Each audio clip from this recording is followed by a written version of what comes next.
Bonjour à tous. Merci d'être là en ces temps de grève. Je suis arrivé de Lyon il y a très exactement un quart d'heure, après que des manifestants aient envahi la voie à Lyon et qu'ils étaient délogés par les forces de l'ordre. Donc la vie est difficile dans ces temps de grève. Bon, notre session d'aujourd'hui, heureusement, je n'ai pas amputé sur notre session d'aujourd'hui, ce qui m'aurait désolé, bien entendu. La session d'aujourd'hui est consacrée aux institutions financières internationales et la question de savoir si véritablement elles sont utiles au développement. Il y a eu, s'agissant de la Banque mondiale et du Fonds monétaire, un très grand nombre d'études qui leur ont été consacrées. Un certain nombre d'entre elles étant extrêmement critiques de leur action. Et donc, l'idée de cette leçon est de faire le tour de ces arguments et de voir si effectivement il y a des problèmes structurels au sein de ces organisations, si ces problèmes peuvent être résolus, si leur fonctionnement peut être amélioré et si effectivement elles sont utiles au développement. Je me référerai de façon générale aux institutions financières internationales, ce qu'on appelle en anglais IFI, ou les IFI, probablement en français, pas très très beau. Donc, vous savez que, selon les accords de Bretton Woods, à la fin de la Deuxième Guerre mondiale, le système monétaire international a été réformé et des institutions ont été créées pour pouvoir gérer ou pour aider à la stabilité de ce nouveau système monétaire international. Les deux institutions qui ont été créées étaient le Fonds monétaire international, le FMI, et ce qu'on a appelé à l'époque la Banque internationale pour la reconstruction et le développement, la BIRD, l'abréviation française, qui avait pour mission de garantir le bon fonctionnement de l'économie mondiale, ou plus exactement du système financier international, d'une part en évitant qu'un certain nombre de pays se retrouvent dans des situations d'insolvabilité vis-à-vis d'autres économies nationales, ce qui effectivement aurait créé ou créerait une difficulté fondamentale dans les échanges entre nations, et d'autre part en finançant le développement, c'est-à-dire en permettant aux économies les plus pauvres de fonctionner au sein de l'économie mondiale avec les ressources qui étaient nécessaires. À l'époque, évidemment, on est au lendemain de la guerre. Quand on parle de développement, on parle aussi de reconstruction.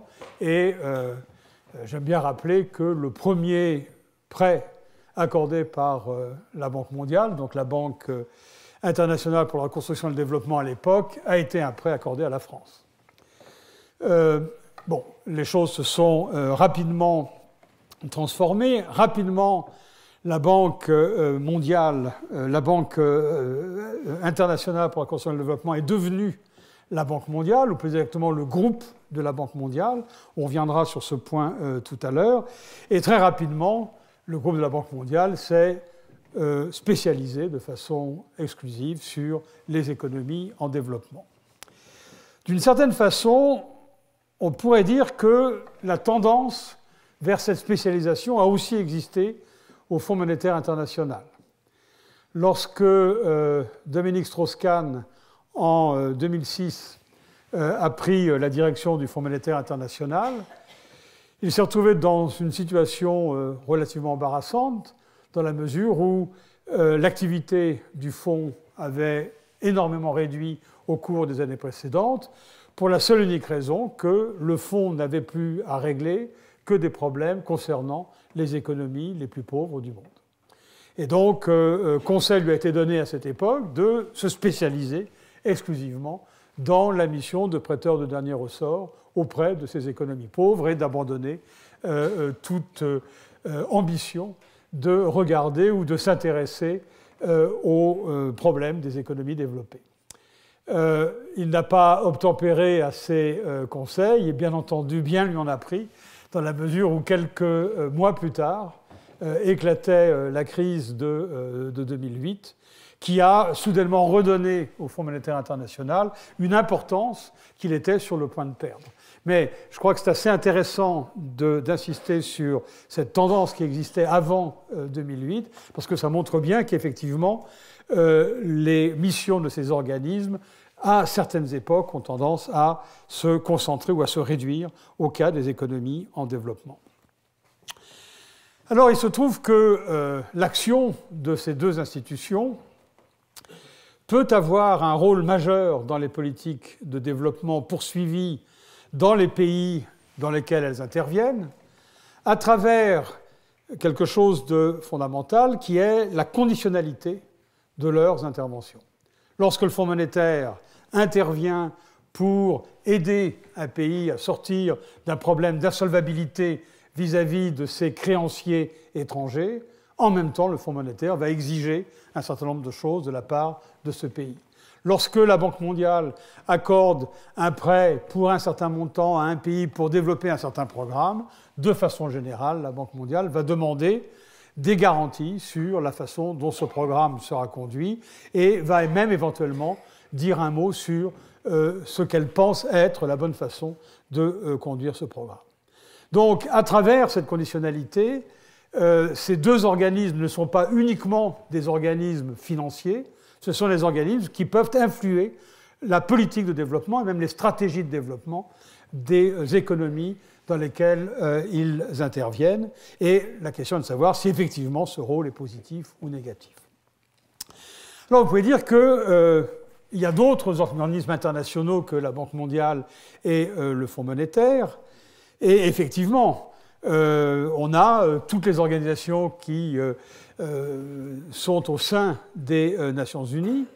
Mais parmi ces organisations, en fait, relativement peu d'entre elles sont spécialisées sur des questions de développement. En fait, la principale organisation, qui n'est même pas une organisation, qui est un programme, qui est spécialisé sur les questions de développement, est ce qu'on appelle le PNUD, le Programme des Nations Unies pour le développement, qui a une fonction un peu similaire à la Banque mondiale, qui finance des opérations de développement, mais dans des proportions qui sont sans commune mesure avec les moyens dont dispose la Banque mondiale et dont disposent d'autres organismes sur lesquels je reviendrai, qui sont les banques régionales de développement. Alors, certaines d'entre elles, évidemment, de par leur nature, ont des préoccupations qui sont naturellement tournées vers les pays en développement. Quand on pense à l'UNICEF, par exemple, on pense qu'effectivement l'UNICEF intervient surtout en faveur des enfants dans les pays défavorisés. Quand on pense à la FAO, on pense aussi aux problèmes de nutrition, aux problèmes d'alimentation dans le monde. Et effectivement, derrière ça, il y a un souci de développement. Mais leur mission est beaucoup plus générale que ça. Et d'un autre côté, elle ne dispose certainement pas des moyens financiers, des ressources financières pour être d'une efficacité comparable aux institutions financières internationales. Et en plus, leur mandat n'est certainement pas exclusivement économique. Il y a une organisation internationale qui joue un rôle particulier pour le développement, c'est l'Organisation mondiale du commerce, qui a fait suite à l'accord général sur les tarifs, qui a été créé lui aussi au lendemain de la guerre mondiale pour faciliter les échanges commerciaux internationaux. Et la raison pour laquelle, ces dernières années, l'Organisation mondiale du commerce à Genève a une importance particulière pour le développement, c'est en liaison avec ce qu'on appelle le cycle de négociation de Doha, qui est intitulé, ou qui s'est intitulé au départ, le cycle du développement. L'idée étant de négocier ou de faire avancer l'agenda du libre-échange, mais en ayant une priorité donnée aux économies en développement, en favorisant les échanges à partir des économies en développement. Vous savez peut-être que ce cycle de Doha est à l'arrêt depuis un certain temps. Pascal Lamy, qui était le directeur de l'OMC, qui a été le directeur de l'OMC pendant plusieurs années, a fini son mandat il y a quelque temps. il est remplacé par un nouveau directeur brésilien. Et en fait, de l'aveu même de Pascal Lamy, ce cycle de Doha est à l'heure actuelle à l'arrêt pour cause d'impossibilité d'accord entre pays développés et pays émergents, surtout, et en particulier le groupe que l'on appelle les BRICS, Brésil, Russie, Inde, Chine et Afrique du Sud. Et l'achoppement, la pierre d'achoppement, est plutôt sur le commerce agricole et le fait que les pays développés, notamment les États-Unis et l'Europe, ne veulent pas ouvrir leur marché agricole aux produits en provenance de ces économies émergentes. Mais je crois que c'est effectivement important de signaler ce rôle particulier de l'OMC. Bon, le rôle des institutions pour le développement paraît donc secondaire par rapport à celui des institutions financières internationales, le FMI, la Banque mondiale, et je signale aussi ici les banques régionales de développement qui jouent un rôle régionalement équivalent à celui de la Banque mondiale. On a une banque asiatique de développement, il y a une banque africaine de développement, il y a une banque interaméricaine de développement, il y a une banque européenne de développement qui joue un rôle un tout petit peu différent, on y reviendra peut-être. Donc voilà les thèmes que je voudrais aborder. D'une part, je voudrais revenir sur les missions et le fonctionnement de ces deux organismes internationaux majeurs que sont le Fonds monétaire et la Banque mondiale, et puis passer en revue les grandes critiques qui sont adressées à ces organismes en examinant successivement la conditionnalité, ce qui se passe derrière ce que l'on a appelé le consensus de Washington, ou le Washington Consensus, la question de la dette, et quelque chose que je trouve particulièrement important, qui est le biais bureaucrate de ces organismes, qui, d'une certaine façon, va à l'encontre de leur efficacité. Je conclurai en disant quelques mots sur ce qui semble être le futur de ces institutions. Donc, commençons par une description de la mission, de la structure et du fonctionnement de ces organismes, et commençons avec le Fonds monétaire international. Sa principale mission, c'est de garantir la fluidité des paiements internationaux. Et pour garantir cette fluidité, on a besoin que chaque acteur national dans l'économie mondiale dispose des moyens lui permettant d'effectuer des paiements, donc des devises qui lui permettent de régler des achats réalisés à l'étranger, et de permettre et de garantir que les créances que certains pays peuvent avoir sur d'autres pays seront effectivement honorées. Si ça n'est pas le cas, on risque de créer une chaîne de non-paiement qui risque de gagner ou qui risque de se diffuser à l'ensemble de l'économie mondiale. On reviendra un petit peu plus tard sur quelques grandes crises dans lesquelles le Fonds monétaire a joué un rôle important. L'organisation de ce fonds est une organisation un petit peu particulière. À la création des organisations de Bretton Woods, Keynes, qui était l'un des négociateurs de Bretton Woods, a regretté le nom donné au Fonds monétaire international en disant « ça n'est pas un fonds, c'est une banque ». Et en fait, pour une fois, Keynes avait probablement tort parce que le Fonds monétaire n'est pas du tout une banque.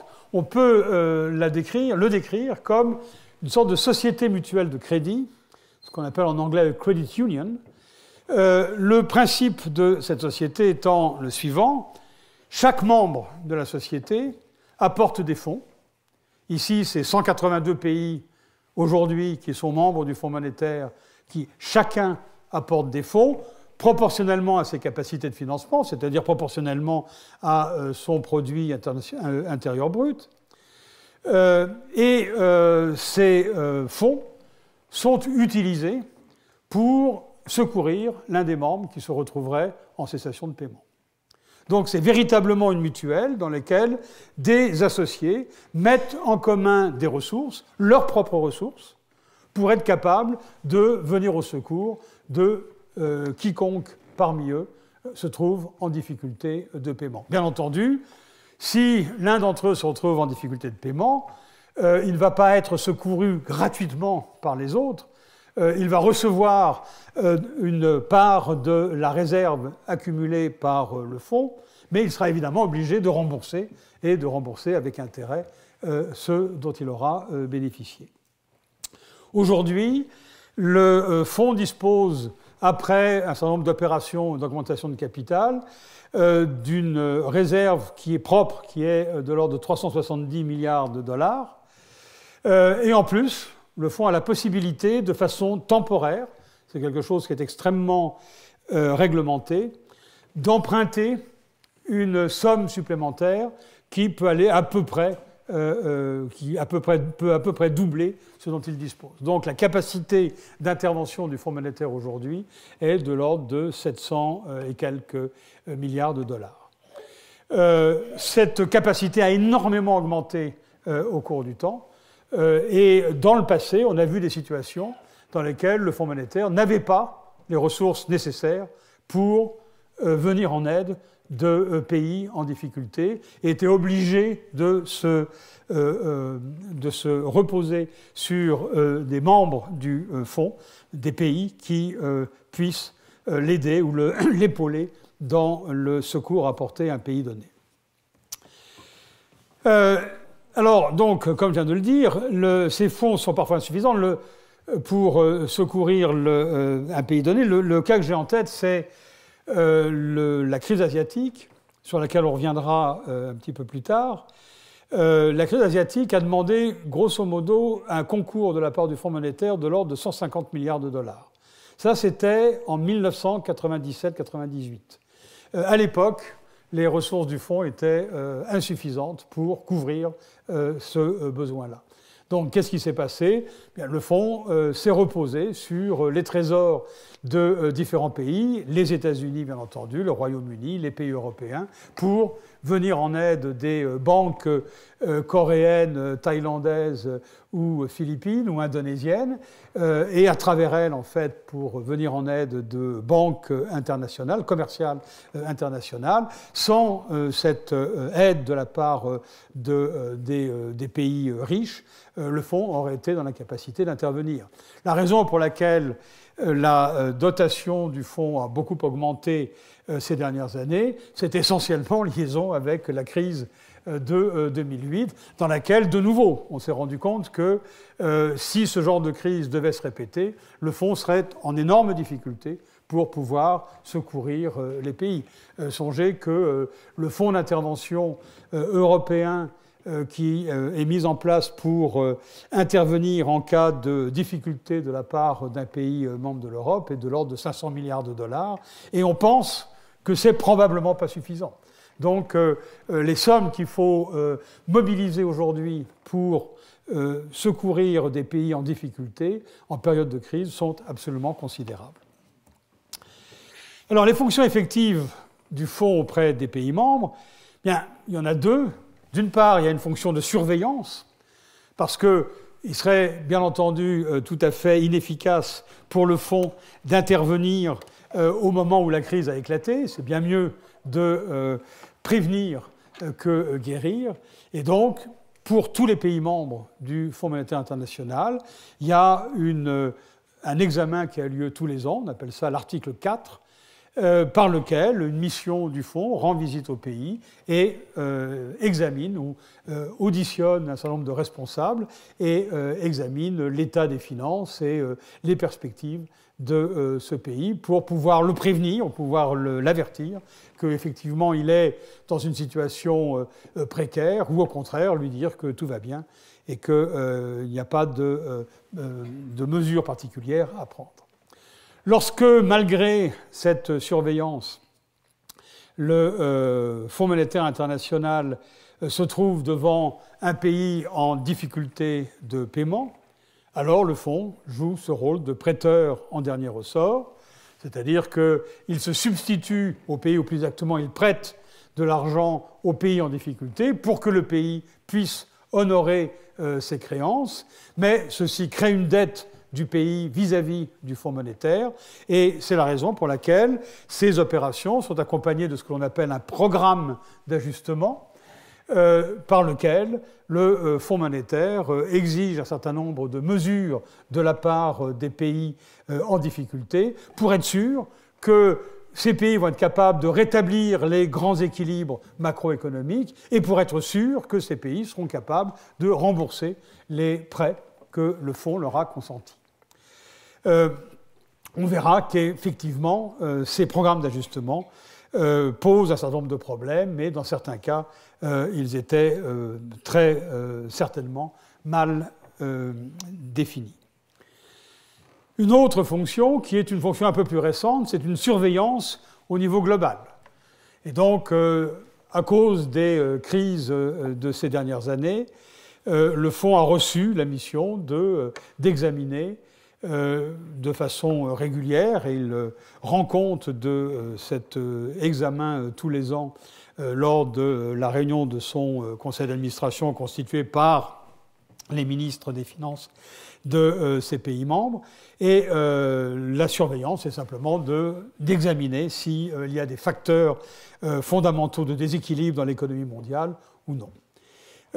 La mission est relativement récente et pour l'instant, je n'en dirai pas plus. Ça concerne plus l'économie mondiale que des questions de développement. J'en viens à la Banque mondiale. La principale mission de la Banque mondiale, c'est de financer le développement. Et comment est-ce qu'elle est organisée? Eh bien, il y a un élément important, c'est que la Banque mondiale, c'est un groupe. Ce groupe est constitué de plusieurs entités, et ces différentes entités n'ont pas la même mission. Une entité est ce qu'on pourrait appeler le coopérative d'emprunt, c'est la Banque internationale de reconstruction et de développement, la BIRD, dont j'ai parlé tout à l'heure. Et une autre partie de la banque joue un rôle d'agence de développement, c'est la partie qui s'appelle AIDA, le International Development Association, l'Association internationale du développement, qui gère de l'aide publique au développement qui lui est donnée par les pays riches. Plus précisément, comment fonctionne la BIRD, la partie Banque internationale de reconstruction et de développement? C'est une coopérative d'emprunt dans le sens suivant. De nouveau, on a un club, on a des membres. Parmi ces membres, il y a des pays riches, et ces pays riches ont mis dans la BIRD, ont mis du capital, et ce capital peut être utilisé par la BIRD comme collatéral pour lever des fonds sur les marchés financiers. Donc, grâce à cette contribution, surtout des pays riches, étant donné la part qu'ils représentent du revenu mondial, étant donné ce capital, la banque est capable d'aller sur les marchés financiers et de lever de l'argent en émettant des obligations à des taux qui sont des taux extrêmement bas.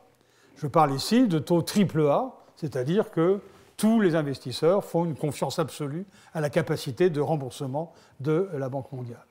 Et donc la Banque mondiale est capable de lever des fonds au niveau de taux d'intérêt qui est le plus bas possible selon la maturité qui est désirée. Alors, à quoi sert cette levée de fonds? Bien, elle sert à prêter de l'argent à des pays qui, sans l'intervention de la banque, n'obtiendraient pas les mêmes taux d'intérêt sur les marchés. Vous êtes la Bolivie. La Bolivie veut s'endetter sur les marchés internationaux, veut émettre une obligation ou veut éventuellement s'endetter auprès de banques commerciales. On va demander à la Bolivie, d'une part, le taux d'intérêt correspondant à des obligations d'État de l'État américain ou de l'Allemagne à 10 ans, plus une prime de risque, parce qu'on se dit la Bolivie n'est pas non plus un pays d'une totale sûreté en termes d'investissement, donc on demande une prime de risque. En passant par la Banque mondiale, la Bolivie épargne la prime de risque, économise la prime de risque. Donc, du point de vue des pays moins riches, qui ne pourraient pas utiliser ou obtenir sur les marchés internationaux des prêts à des taux aussi bas, la Banque mondiale ou cette coopérative d'emprunt offre des possibilités qui sont extrêmement intéressantes. C'est vraiment mettre à la disposition de l'ensemble des pays en développement la capacité d'emprunt à un taux extraordinairement faible de l'ensemble Banque mondiale. Donc le système est assez intelligemment conçu. Alors, une restriction à ceci, c'est que les pays emprunteurs de la Banque mondiale doivent être des pays dits à revenus intermédiaires, l'idée étant que ces pays empruntent et donc il faut que la banque elle-même soit sûre que ces pays pourront rembourser. Alors, c'est l'une des raisons pour laquelle la Banque mondiale éventuellement va demander un droit de regard sur la façon dont sont utilisés les fonds qu'elle prête à ces pays. C'est aussi la raison pour laquelle la Banque mondiale dispose d'une clause particulière dans le cas où le pays a des difficultés de remboursement. On dit que dans ce cas-là, la Banque mondiale est un créancier senior, dans le sens où si le pays a des difficultés, la Banque mondiale sera parmi les premiers créanciers remboursés. Et effectivement, ceci donne un avantage à la Banque mondiale. C'est aussi ce qui est une critique de la Banque mondiale par les banques commerciales, en disant finalement, la Banque mondiale fait concurrence aux banques commerciales et une concurrence déloyale dans la mesure où elle bénéficie de cet avantage de seniorité et d'autre part qu'elle finalement se substitue à ce que devraient faire ou pourraient faire des banques commerciales. L'Association internationale de développement fonctionne à peu près de la même façon que la BIRD, à deux différences près. Premièrement, les pays auxquels l'association AIDA prête sont des pays à bas revenus. Et deuxièmement, les prêts qui sont réalisés par la banque sont des prêts à taux zéro. Donc il y a là véritablement une subvention qui est donnée à ces pays. Non seulement ce sont des prêts à taux zéro, mais ce sont des prêts qui sont consentis à des conditions relativement avantageuses sur des périodes qui vont de 25 à 40 ans et avec souvent ce qu'on appelle une période de grâce, c'est-à-dire une période durant laquelle le pays n'a pas besoin de rembourser, qui peuvent aller de 5 à 10 ans. Une autre différence par rapport à la BIRD, c'est le fait que ces opérations, ces prêts à taux zéro, doivent être donnés, alloués à des pays qui ont un bas revenu, donc des pays pauvres.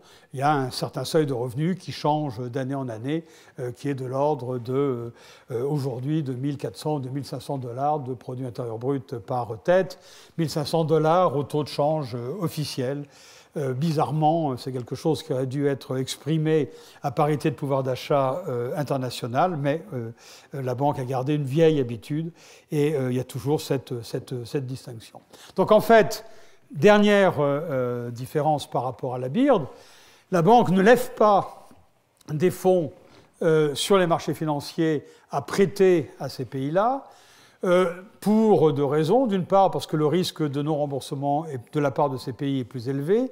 Et deuxièmement, parce que les prêts qui vont être consentis à ces pays sont des prêts bonifiés, avec des taux d'intérêt zéro.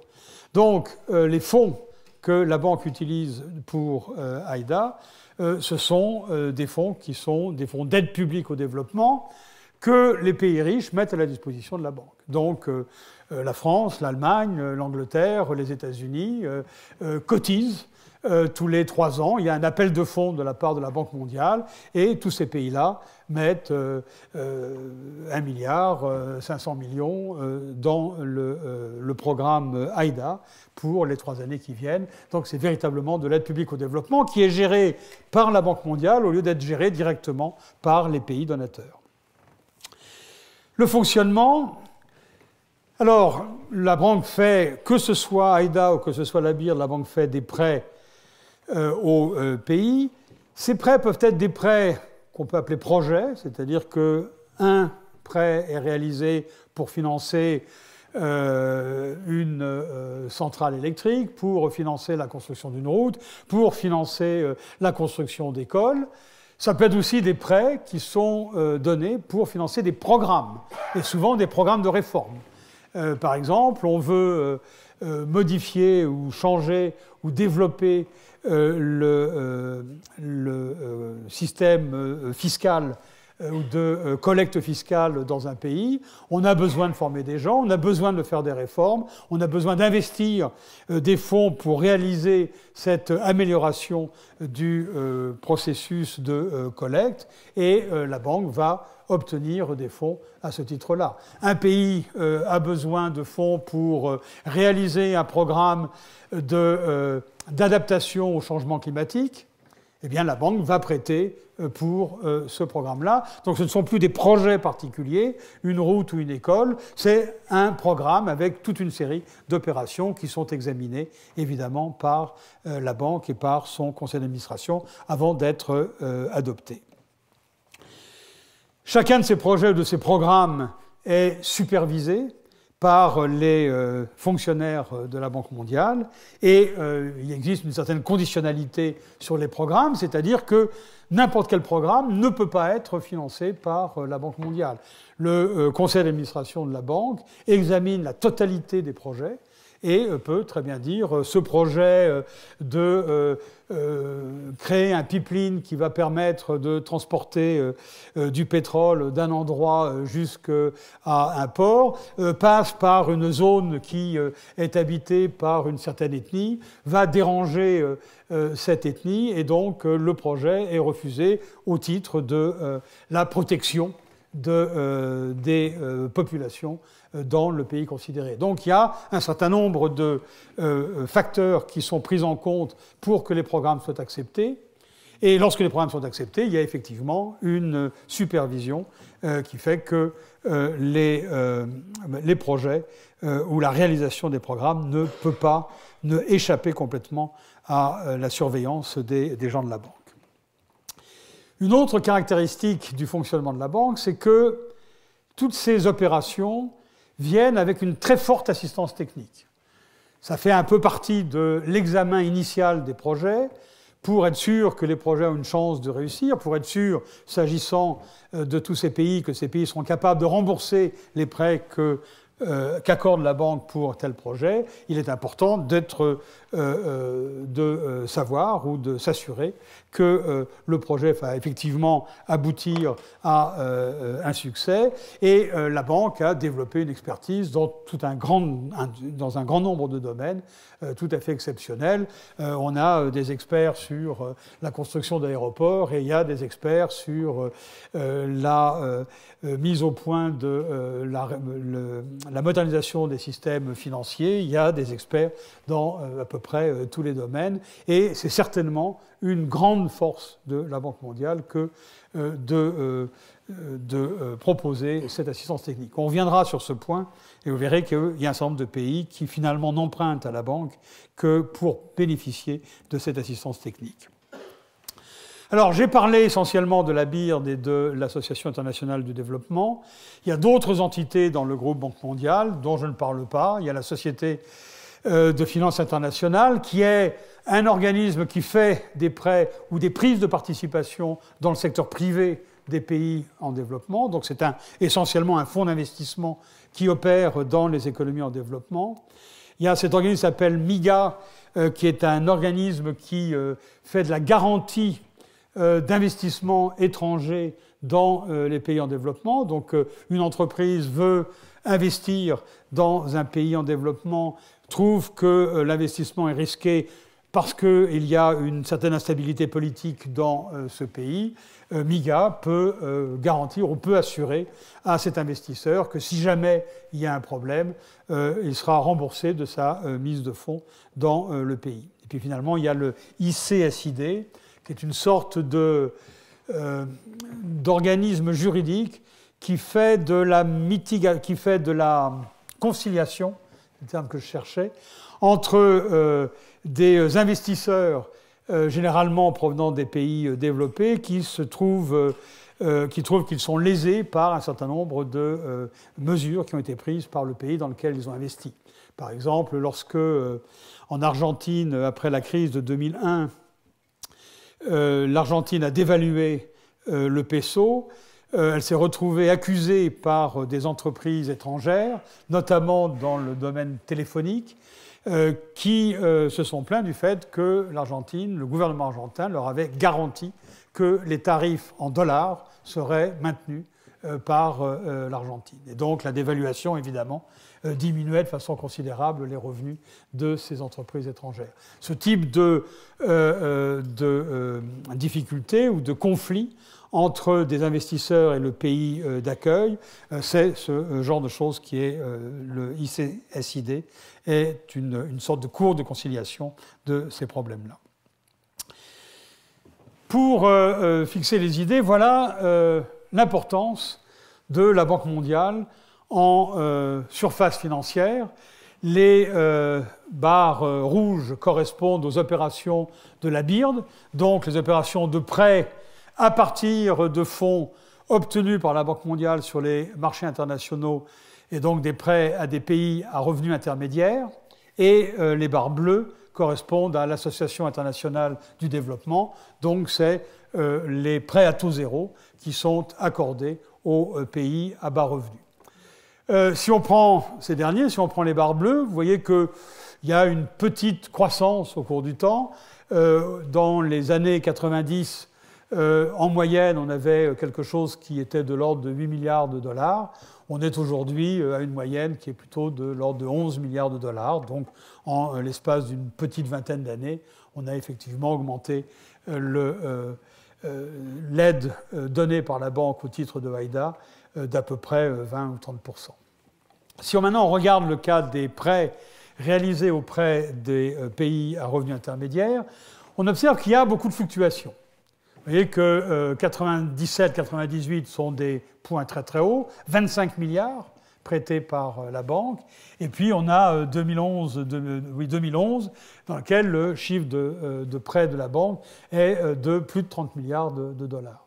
Alors, il ne faut pas être grand clair pour voir que derrière ça, il y a évidemment des crises, et que 97, c'est la crise asiatique, et pour venir en aide des pays qui se sont trouvés pris dans la crise asiatique, la banque a consenti beaucoup plus de prêts à ces pays. Et là, vous pouvez voir que la notion de prêt projet ou de prêt programme est relativement vague ou ambiguë, dans la mesure où, dans ces cas-là, ces pays avaient besoin d'un financement parce qu'ils étaient en difficulté, et on pourrait presque dire que la Banque mondiale a joué le rôle du Fonds monétaire en apportant des liquidités à ces pays. Alors, ces liquidités ont été apportées au titre de certains projets, mais de temps en temps, la relation entre projet ou programme et les prêts accordés est relativement vague. Donc là, on voit qu'il y a une partie de l'activité de la banque qui devient de plus en plus de l'activité commerciale, de l'activité de banque proprement dite, plutôt que de cette notion de coopérative d'emprunt. Et on a exactement, évidemment, la même chose en 2009-2010. Et ce qui est intéressant, c'est que même la barre bleue en 2010 est plus élevée qu'ailleurs. Qu'est-ce qui s'est passé? Les pays à bas revenus avaient eux aussi des difficultés en 2010 à cause de la crise dans les pays développés, et le AIDA a simplement anticipé des déboursements qui devaient être faits au titre de ces engagements auprès de ces pays-là, et c'est la raison pour laquelle on a un déboursement qui est un petit peu plus élevé pour cette année. Pour se donner une petite idée de l'importance de la banque par rapport au flux de financement du développement, j'ai collecté les chiffres suivants. Si on prend les flux nets de capitaux privés vers les pays en développement en 2007, net, c'est-à-dire ce qui rentre dans les pays en développement, moins ce qui sort de ces pays. Et la provenance dans un cas et la destination dans l'autre étant essentiellement les pays du Nord. Donc c'est vraiment des flux nord-sud dont on parle. Et je prends 2007 parce que c'est l'année qui possède la crise, dans laquelle on a probablement des chiffres qui sont plus représentatifs des chiffres des années plus récentes. Les investissements étrangers directs, c'est-à-dire les investissements par des entreprises des pays développés sur le territoire des pays en développement, représentaient pour une année 500 milliards de dollars. Les investissements de portefeuille, c'est-à-dire des prises de participation de la part de capitaux, de fonds d'investissement des pays développés dans des opérations ou sur les marchés boursiers des économies en développement, se montaient à 133 milliards de dollars. Et finalement, les emprunts bancaires consentis par des banques du Nord à des pays du Sud, des emprunts à moyen long terme, pas les emprunts de très court terme, c'est-à-dire à la semaine, au mois ou à l'année, se montaient à 300 milliards de dollars. Et finalement, si on veut regarder l'aide publique au développement, telle qu'on l'a examinée la dernière fois, eh bien, cette aide se monte à 160 milliards de dollars. Au total, les opérations de la banque se montent à 20 milliards de dollars. Donc, ce qu'on constate ici, c'est que la Banque mondiale, organisme de financement du développement, par rapport à la totalité des flux qui vont des pays développés aux pays en développement, représente une toute petite partie de ça. Vous avez grosso modo, si vous faites la somme des chiffres qui sont au-dessus, il y en a à peu près 1000 milliards de dollars. La banque représente à peu près 2% de ça. Donc, ça n'est pas un acteur majeur. Mais, si maintenant on prend en compte le fait que dans les opérations de la banque, il y a des prêts réalisés dans les pays à revenus intermédiaires, et ces prêts viennent en concurrence des emprunts bancaires. On a vu que l'ordre de grandeur, c'était 10-12 milliards. Donc, la banque représente 12 milliards par rapport à 300. Là, on se rend compte que c'est déjà un tout petit peu plus important. On est à quelque chose de l'ordre de 4% pour les opérations de la banque. Et finalement, du point de vue de l'aide publique au développement, on a vu que là aussi, AIDA représentait à peu près 10 milliards de dollars. 10 milliards de dollars par rapport à 160, c'est de l'ordre de 6%. Donc, selon que l'on regarde un bras de la Banque mondiale, le bras BIRD, ou un autre bras, le bras AIDA, on a que la banque représente dans les opérations ou dans les flux de capitaux en faveur du développement entre 4 et 6%. Mais bien entendu, dans certains pays, l'importance de la banque est tout à fait différente. Dans les chiffres qui sont au-dessus, vous avez des énormes pays comme la Chine, l'Inde et toutes les opérations qui peuvent avoir lieu en direction de ces pays. La banque représente très très peu dans la Chine, représente relativement peu dans le cas de l'Inde. Mais si maintenant vous prenez des pays à bas revenus ou des pays à revenus intermédiaires d'importance plus faible, des pays comme la Colombie, j'ai parlé tout à l'heure de la Bolivie, dans ces pays-là, la banque représente définitivement une part beaucoup plus importante des opérations. Néanmoins, ces chiffres globaux permettent de se faire une petite idée de l'importance de la banque. Donc voilà pour les objectifs et le fonctionnement de ces organismes. Alors, regardons maintenant les questions les critiques qui ont été adressées sur l'efficacité de ces organismes et sur l'efficacité de leur fonctionnement.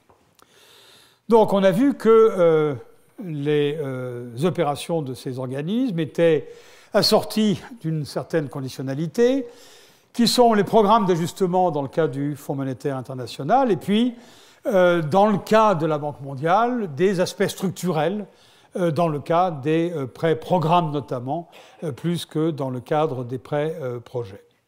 Alors, qu'est-ce qu'on peut dire de ces interventions?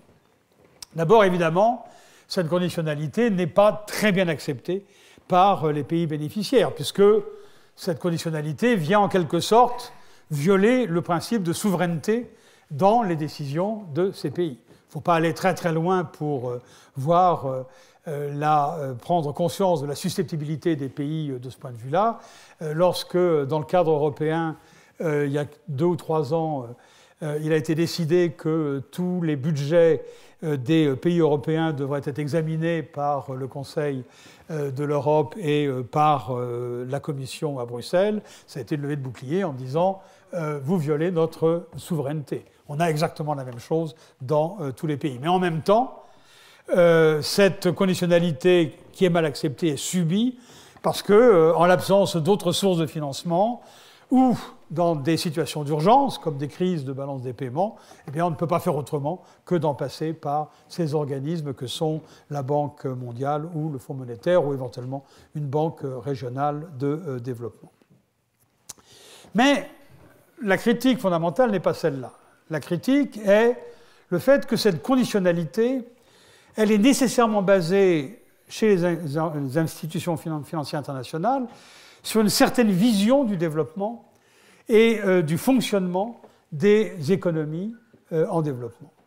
Et donc, derrière cette conditionnalité, ce que le Fonds monétaire peut faire, ce que la Banque mondiale peut faire, c'est d'imposer des vues sur la façon dont un pays doit poursuivre son développement, sur les stratégies que ce pays peut utiliser ou doit utiliser, sur les politiques que ce pays doit mettre en œuvre. Et c'est là qu'effectivement, il y a une critique, parce que si cette vision n'est pas satisfaisante, si cette vision est erronée, alors à ce moment-là, les interventions de ces organismes vont conduire à des échecs plutôt qu'à des succès, plutôt qu'à une accélération du développement. Donc cette vision des institutions financières internationales peut être erronée, et c'est sur ce point que je voudrais insister maintenant. Exemple d'erreur qui a défrayé à l'époque pas mal la chronique, le traitement de la crise asiatique par le Fonds monétaire international. La crise asiatique, elle est due avant tout à un endettement excessif à court terme des banques de certains pays, notamment la Corée, mais aussi les Philippines, mais aussi la Thaïlande, sur les conseils du Fonds monétaire international, de la Banque mondiale, selon les principes de ce que l'on appelle le consensus de Washington, s'était lancé dans une procédure de libéralisation financière. Et cette libéralisation financière consistait en partie dans le fait que les banques locales pouvaient s'endetter comme elles le voulaient auprès de banques étrangères. Et la difficulté qui a eu lieu, et qui a été manifeste dans le cas de la Corée, c'est que ces banques se sont surendettées. Le suivi de cet endettement n'était pas très bien fait. Donc ce surendettement a fonctionné pendant un certain temps. Il a nourri des bulles spéculatives, notamment dans l'immobilier, dans les pays considérés. Et puis, il y a un moment où on s'est effectivement rendu compte qu'il y avait quelque chose qui n'allait pas et qu'il y avait des entrées de capitaux à travers des emprunts réalisés par la banque qui étaient excessifs. Là, on a assisté au phénomène habituel dans ces situations-là, ce qu'on appelle le phénomène du sudden stop, c'est-à-dire que la disponibilité de crédit à ces économies qui était très très grande avant qu'on réalise qu'il y avait éventuellement un problème, du jour au lendemain, a complètement disparu. Et non seulement ça, mais des investisseurs qui étaient présents dans ces pays ont commencé à se retirer. Et puis, bien entendu, les banques créancières des pays étrangers ont commencé à réclamer leur dû. Et ces pays se sont donc retrouvés dans une situation d'insolvabilité en termes de paiement. Pardon, pas d'insolvabilité, c'est pas ça que je voulais dire, se sont retrouvés dans une situation d'illiquidité, dans l'incapacité de trouver les devises nécessaires pour rembourser toutes ces créances. Le Fonds monétaire, appelé à la rescousse, est arrivé et a appliqué sa procédure standard. Il y avait une procédure bien détaillée, et selon cette procédure standard, eh bien, il y a un certain nombre de décisions à prendre qui sont d'évaluer la monnaie et puis demander au pays de faire de la contraction budgétaire, donc d'économiser sur la dépense publique et de pratiquer une politique monétaire restrictive pour empêcher que la dévaluation se transforme en inflation. C'est ce qui a été fait par le Fonds monétaire dans l'urgence. Et le problème, c'est qu'une grande partie de ces mesures étaient tout à fait inadaptées à la situation de ces pays asiatiques. Contraction budgétaire, oui, si le pays a des déficits budgétaires. Or, ces pays ont des surplus budgétaires. Donc pourquoi diminuer les dépenses lorsqu'on a affaire à des gouvernements qui ne dépensent pas plus que ce qu'ils reçoivent en termes d'impôts, et en fait même dépensent moins. D'évaluation et contraction monétaire, oui, quand on est dans un pays dans lequel on a un déficit considérable par rapport au reste du monde. Or, on est dans des pays dans lesquels le solde extérieur est négatif, mais de façon relativement modérée et de façon relativement assez raisonnable. Et de nouveau, il n'y avait pas de raison de se précipiter sur ces mesures-là. Ce qui était nécessaire, c'est dans un pays dans lequel on a une crise de liquidité, c'est de fournir les liquidités. Et au lieu de faire de la contraction monétaire, il fallait évidemment faire le contraire, il fallait faire de l'expansion monétaire. Et recapitaliser éventuellement les banques pour empêcher que trop de faillites de banques se traduisent par une crise de l'ensemble du système bancaire. Ce sont des phénomènes, des discussions qu'on a eues il y a relativement peu de temps dans le cadre européen. Et de ce point de vue-là, les problèmes où la nature des solutions ne sont pas très différentes d'un pays à un autre. Donc, c'est uniquement après quelques mois que le Fonds monétaire, sous la pression d'un certain nombre de voix qui se sont élevées pour dire « mais ce que vous faites, c'est le contraire de ce qu'il faut faire », le FMI a corrigé ses consignes initiales, mais en fait, elle n'a pas pu éviter que les premières dispositions qui avaient été prises créent une récession majeure dans l'ensemble de la région. Majeure, dans le cas de l'Indonésie, on a eu, en l'espace d'un an, en 1997-1998, on a eu une baisse du produit intérieur qui était de l'ordre de 12%, donc quelque chose de tout à fait considérable. L'Indonésie avait aussi d'autres problèmes structurels et des réformes à réaliser. Néanmoins, cette baisse de 12% a été un choc considérable dont l'Indonésie a mis plusieurs années à se remettre.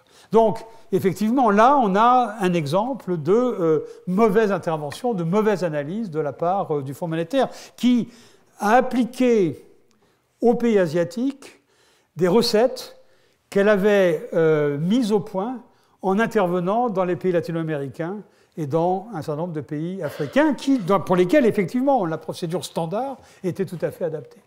Mais c'est un problème sur lequel on reviendra, une espèce d'automatisme a été trop fort et il y a eu un manque de réflexion et c'est certainement une critique majeure à la capacité d'intervention de ces institutions. Autre critique, le côté doctrinal de la façon ou de la vision que ces organismes peuvent avoir du développement. Et de ce point de vue-là, je voudrais donner l'exemple de l'ajustement structurel dont j'avais parlé lors de ma leçon inaugurale et de ce fameux consensus de Washington.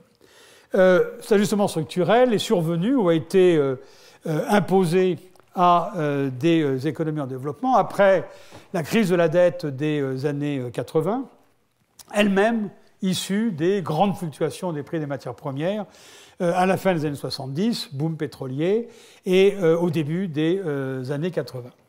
Et parce que la gestion de ces grandes fluctuations avait été mauvaise, parce qu'il y avait eu de nouveau un excès de liquidité dans l'économie mondiale et de taux d'intérêt extraordinairement bas, beaucoup de pays en développement s'étaient surendettés et au début des années 80 se sont retrouvés dans l'impossibilité de repayer leurs dettes. En même temps, début des années 80, on a ce tournant néolibéral qui a lieu dans certains pays développés, notamment le Royaume-Uni, notamment les États-Unis. C'est l'époque, dans un cas de Margaret Thatcher et dans l'autre cas de Ronald Reagan. Et on a cette modification de la vision de beaucoup de gens vis-à-vis de la politique économique, la façon dont on doit conduire le développement. Et l'ajustement structurel s'inscrit complètement dans cette logique-là. On a des pays qui sont en déséquilibre parce qu'ils ont cette dette énorme. Il faut, d'une part, résoudre le problème de la dette, d'autre part, ajuster ces pays pour que, d'une part, ils puissent rembourser ce qu'il leur reste à rembourser de la dette, mais surtout fonctionner de façon satisfaisante pour pouvoir retrouver de la croissance. Et les recommandations qui sont faites s'inscrivent dans cette ligne néolibérale de la libération des forces de marché. Et c'est finalement ça qu'on est arrivé à qualifier de consensus de Washington. Qu'est-ce qu'il y a dans ce consensus ? Il y a évidemment l'ajustement macroéconomique standard de la part du Fonds monétaire. On a cette fois-ci des pays dans lesquels dévaluer est important parce que les déséquilibres sont notables sur les relations avec l'extérieur, dans lesquels on a très souvent des problèmes de déficit budgétaire. Et donc, de ce point de vue-là, les consignes données par le Fonds monétaire s'appliquaient.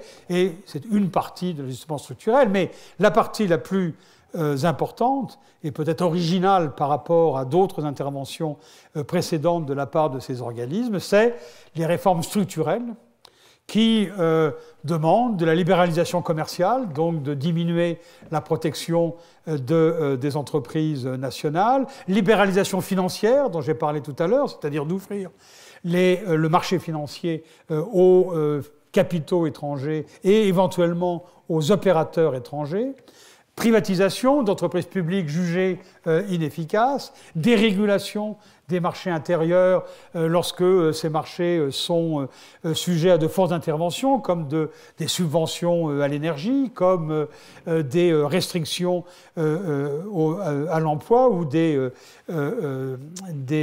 réglementations trop restrictives s'agissant de l'emploi. Toutes ces réformes-là tous ces principes derrière ces réformes sont ce que l'on a appelé le consensus de Washington.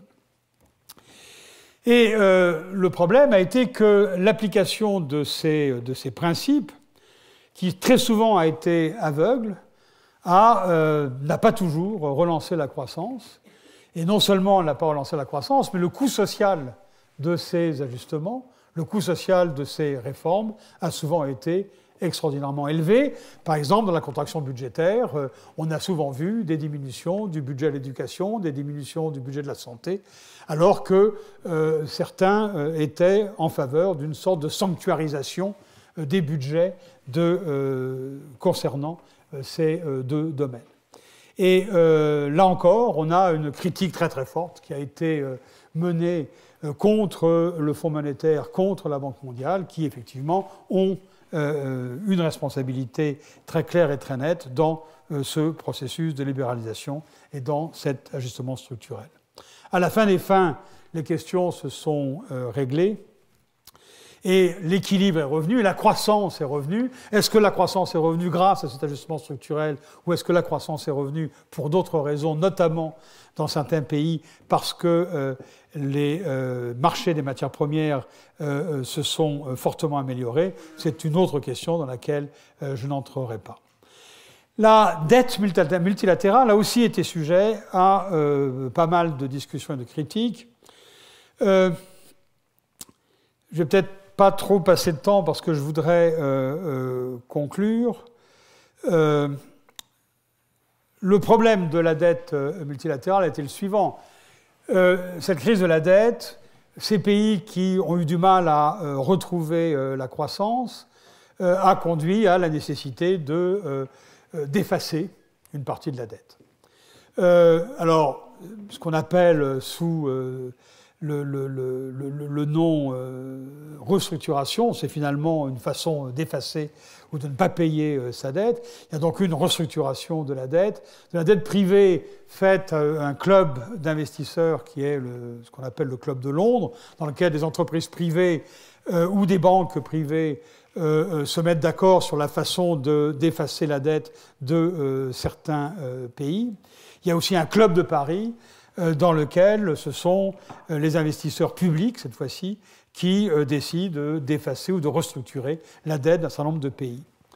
En l'occurrence, le problème était tellement important qu'il y a eu, notamment pour les pays les plus pauvres, qu'il y a eu cette initiative ce qu'on appelle l'initiative HIPC, Heavily Indebted Poor Countries, donc les pays pauvres très endettés, et donc l'effacement de la dette entre ces pays-là et les pays développés qui leur avaient prêté. C'est un processus qui s'est allé sur un grand nombre d'années. Ça a commencé en 1996, ça s'est terminé en 2012. Ce qui fait qu'en 2006, il ne restait plus qu'une seule dette importante pour les pays pauvres, c'était la dette que ces pays-là avaient vis-à-vis des organismes multilatéraux, vis-à-vis du Fonds monétaire, lorsqu'il y avait eu une intervention du Fonds monétaire, et dette vis-à-vis de la Banque mondiale. Même si la dette était faite à taux zéro, la dette, le principal, doit être remboursé, et ces dettes existaient. Et une certaine pression a eu lieu pour que cette dette disparaisse, et effectivement, en 2006-2007, on est arrivé à l'effacement complet de cette dette. Il y a eu, à l'époque, beaucoup de critiques qui étaient adressées à ces organismes internationaux en leur disant vous voulez favoriser le développement, mais en même temps, vous êtes les créanciers et vous pressurez d'une certaine façon ces pays. C'est une chose très compliquée, parce que si vous prenez les opérations de la Banque mondiale, d'un côté, la Banque mondiale se voyait rembourser des montants qu'elle avait prêtés 10 ans, 15 ans, 20 ans auparavant à un pays, mais de l'autre côté, la Banque mondiale accordait à ce pays, à ces mêmes pays ou à d'autres pays, de nouveaux prêts. Et tout le problème était de savoir si le solde de ces opérations-là était positif pour les pays ou s'il était négatif. Et de façon pratiquement générale, le solde était positif, ce qui fait qu'effectivement, le procès qui était fait à ces organismes n'était pas tout à fait justifié. Mais je ne vais pas m'étendre là-dessus. Je voudrais conclure dans les 5 minutes qui me restent. Je voudrais insister d'une part sur le biais bureaucratique de toutes ces opérations. Ce qu'on a vu avec les erreurs de la crise asiatique, et on pourrait en citer beaucoup d'autres. J'ai pris celle qui était la plus évidente, et puis qui a peut-être suscité le plus d'émoi, mais on pourrait en trouver beaucoup d'autres. Et on pourrait aussi trouver, en analysant les interventions de la Banque mondiale, des choses très, très similaires. Ce que je crois qu'il faut garder en tête, c'est qu'il y a une sorte de biais bureaucratique dans toutes les opérations. Et le fait que, je l'ai déjà dit, dans ces organismes, beaucoup de principes sont appliqués de façon aveugle, sans considération de la spécificité du contexte. C'est le principe de ce qu'on appelle en anglais de one size fits all, qui veut dire que la même mesure peut s'appliquer absolument partout. Et ça, c'est une déformation de la plupart des organismes internationaux, sans à dire, finalement, quelque chose qui a marché au Brésil doit marcher au Rwanda. Bon, on voit bien qu'on est dans des mondes qui sont radicalement différents, et il n'y a strictement aucune raison pour qu'une mesure qui a eu du succès dans un cas ait du succès dans l'autre. Alors, la difficulté de ça, c'est que c'est très difficile de demander à des bureaucrates d'engager leur responsabilité derrière une intervention qui serait très spécifique. Et les bureaucrates, de façon générale, préfèrent se réfugier derrière des règles bien établies.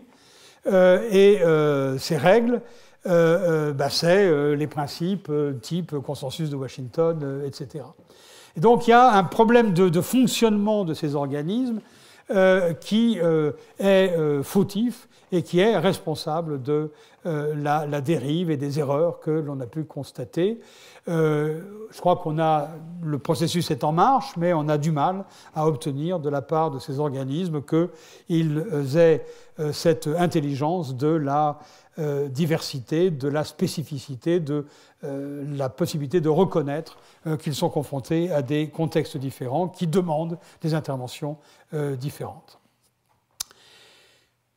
Pour terminer, futur de ces deux organismes, Fonds monétaire, peu d'aléas. Quoi qu'il arrive dans le monde, on aura toujours besoin d'un prêteur de dernier ressort. Et donc, de ce point de vue-là, l'avenir du fonds n'est certainement pas en danger. Et par ailleurs, le monde aura de plus en plus besoin d'un coordinateur efficace des politiques nationales ou régionales pour rendre l'économie mondiale, pour permettre un fonctionnement satisfaisant du système monétaire et du système de paiement internationaux. Donc, de ce point de vue-là, il n'y a pas beaucoup de soucis à se faire sur l'avenir du Fonds monétaire. La question qu'il faut se poser, c'est quelle est la meilleure manière de produire ces services du Fonds monétaire. Et ce que j'ai pu dire sur la vision du Fonds, ce que j'ai pu dire sur le fait qu'à une époque, le fonds recommandait la libéralisation financière. Aujourd'hui, le fonds reconnaît que contrôler les entrées de capitaux n'est pas nécessairement une mauvaise idée. On voit bien là qu'il y a des évolutions de croyances presque, de principes, qui ne devraient pas être de mise dans un organisme comme le fonds. Recommander des politiques relativement extrêmes comme la libéralisation demande des précautions qui n'ont pas été prises, et il faut simplement espérer que le fonds aura appris de ses erreurs. Le futur de la Banque mondiale est beaucoup plus problématique, et le schéma que j'ai montré tout à l'heure montre pourquoi il est problématique. Pourquoi ? Simplement parce que les pays émergents ont une capacité économique, une capacité financière de plus en plus grande, et de façon de plus en plus importante, ils peuvent se financer de façon autonome sur les marchés internationaux. Sauf peut-être en période de crise dans laquelle il y a une fuite de tous les investisseurs mondiaux vis-à-vis de tout type de risque, surtout éventuellement dans les pays émergents. Mais en dehors de ces périodes-là, et dans ces périodes-là, ils seraient logés à la même enseigne que beaucoup de pays développés, il est évident que les pays émergents n'ont pas besoin de la Banque mondiale pour financer leurs opérations. En revanche, ils peuvent avoir besoin d'expertise, d'assistance technique, et il y a quelque chose de très remarquable, qui est le fait qu'un pays comme la Chine, qui n'a certainement pas des besoins de financement importants étant donné les énormes réserves dont dispose ce pays, réserves de monnaie internationale, eh bien la Chine continue d'emprunter à la Banque mondiale. Mais elle n'emprunte pas du tout parce qu'elle a besoin de liquidités. Elle emprunte simplement parce qu'en même temps qu'elle emprunte pour un projet ou pour un programme particulier, elle peut profiter de l'expertise de la banque dans certains domaines. La banque est intervenue énormément ces dernières années sur la modernisation du système financier chinois, simplement parce que la banque était capable d'offrir les experts accompagnant les opérations de réflexion et de réforme entreprises dans le cas de la Chine. Et ça, c'est un élément qui semble important pour le futur de la banque. Par ailleurs, les pays à bas revenus continueront à avoir besoin d'aide, c'est ce qu'on a vu la dernière fois, mais le nombre de pays à bas revenus va diminuer progressivement.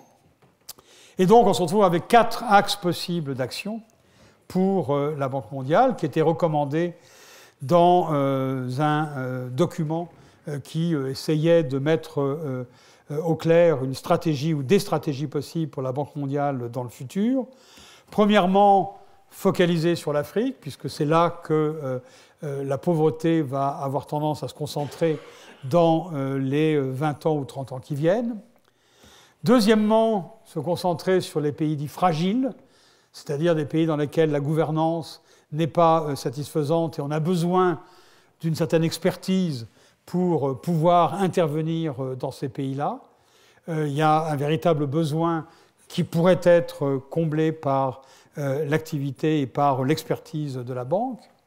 Troisièmement, éventuellement, la banque pourrait développer son activité vers les biens publics mondiaux, intervenir dans les questions de changement climatique, intervenir dans les questions d'adaptation au changement climatique, les problèmes d'eau, éventuellement les problèmes de migration. Il y a toute une série de problèmes internationaux qui ne relèvent pas de l'activité de la banque, mais qui demandent une intervention de la part d'une agence internationale qui dispose de moyens financiers. Et de ce point de vue-là, la banque pourrait jouer ce rôle-là. Et puis finalement, il y a ce rôle d'expertise que la banque peut jouer.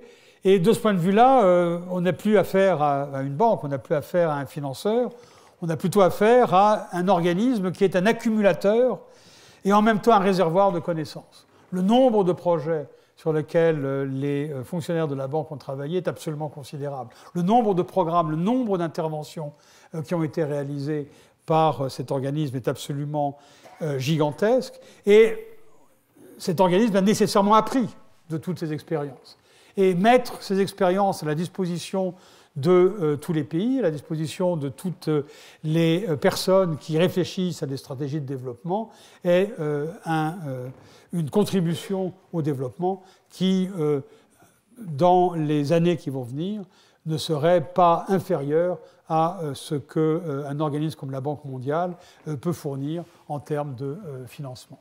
Donc, est-ce que ces organismes sont utiles ou non? On voit bien qu'ils ont une utilité potentielle. On voit qu'ils ont eu une utilité dans un certain nombre de situations. On voit aussi qu'il y a eu des dérives au cours du temps et que ces dérives doivent être évitées et peuvent être évitées. Ça demande une réflexion sur la façon dont doivent fonctionner ces organismes. Cette réflexion est relativement permanente dans chacun des organismes, mais peut-être aussi parce que j'ai un certain passé dans au moins l'un d'entre eux, je ne pense pas qu'il soit encore temps de mettre au pilori ou de mettre au bûcher ces deux organismes. Et je m'arrêterai là pour aujourd'hui. Merci.